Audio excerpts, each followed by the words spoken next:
Bonjour, je me présente. Mon nom c'est David Boutillier. Je vais faire ma présentation en anglais. I'm a recognized professional skateboarder, and my image is linked to skateboarding at Peace Park. I'm not only a skateboarder, I'm also a published journalist for writing articles for skateboard magazines, university newspapers, and I've also been published in books. Okay, skateboarding at Peace Park can be pretty intense. So skateboarding at Peace Park, I do a lot of filming and I caught a lot of crazy things on camera, so I decided to do a skateboard video with a lot of beat 'em up, but in fact I realized that's something so important I decided to research the park. So as I was researching the park, I got a DEC in social science, and I also got grants from the Canadian Council for the Arts and from the Conseil des Arts du Québec.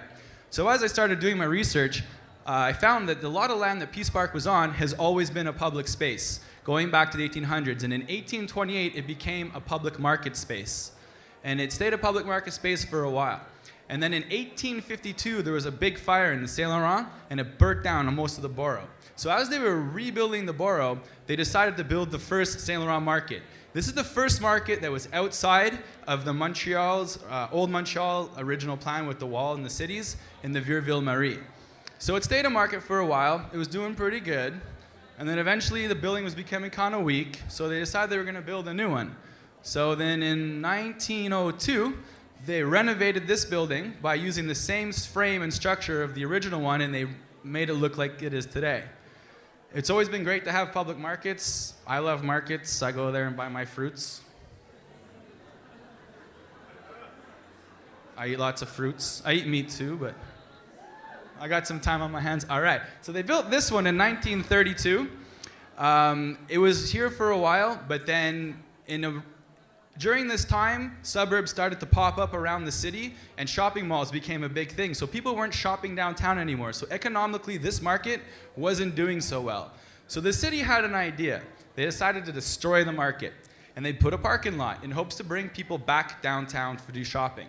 Now, this was in the 90s, early 90s. So, at this time in 93, people were skateboarding at City Hall. It was a great place for skateboarding, but the problem was there was a lot of security guards 24 hours a day, so they'd always kick us out. And also, in 1986, Montreal became a nuclear-free zone under the Jean Doré administration, and with that commitment, they decided to build Peace Park in homage to nuclear war. So people left City Hall and started skateboarding at Peace Park because it's perfect for skateboarding, it's centrally located, it's got granite marble ledges, it's got shades, it's got trees, and it has a natural flow which is perfect for going around in circles and doing tricks. But skateboarding at Peace Park, it's not just a great spot, it's the heart and soul of skateboarding in Montreal. And it's at the center of the skateboard industry. And there's only two places in Montreal that are important, and that one of them is the Big O. And recently, with the new stadium at Saputo, they wanted to take out the Big O, but Saputo realized that there's so much heritage there that they saved it. And that was a quote from a book that was published. Now, this is the Montreal skateboard industry at a glance. We have a huge industry. We have skateboard manufacturers, skateboard companies, clothing companies. It even goes as far to having its own film industry and magazines. And these are some of the companies here. But the problem with skateboarding at Peace Park is that you get a lot of tickets. Okay? And with the developments they were making in the area, with the new condos coming up and the Quartier des Arts spectacle, they wanted to try and clean it up. And fortunately, skateboarders fell into the category of the undesirables. So they gave us tickets for making too much noise, which reached the Superior Court of Quebec, and they lost. We won. So they changed their tactics, and they started giving us tickets. No time. So they started giving us tickets for $653. The reason why they don't like skateboarding, that goes back in the day, is because we had metal wheels and people used to skateboard barefoot, but with technological advances, we've went from clay wheels to urethane wheels, the skateboards that even have grip tape. Okay, so with technological advances, skateboarding has become very safe. It's not what it used to be, so the old concepts need to change. In fact, statistics prove that skateboarding has less injuries than all the other all the others. No time. Okay.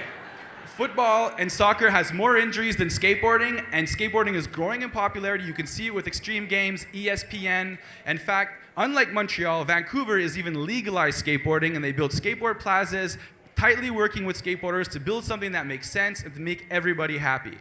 And here in Montreal, the problem that we have is we have a lot of corruption. I'm sorry, it's true. They not only build parks that are inadequate, but in fact dangerous. The one that they built under the bridge down there, I wouldn't send my kid there if you paid me. So the Society of Art and Ecology, they realized this, so they decided to try and legalize skateboarding at Peace Park, which is right next door. So they contacted me as a consultant. We worked together to legalize skateboarding, to integrate it into the Quartier des Arts and Spectacle. But they didn't just want to legalize skateboarding, which I think would be more than enough. They wanted to renovate the place. So we decided to find a way that we can make a structure just by using the inside of the park, and we made stages by digging here. So this can be used for spectacles, for the Quartier des Arts and Spectacle. We can have shows here, and it could also be integrated for skateboarding. We looked at it, and this project here was estimated at $90,000, so it's really not that expensive. Now, the positive things about this is having it in the Quartier des Arts and Spectacle, we can show demos. Tourists can come here and they can watch skateboarders.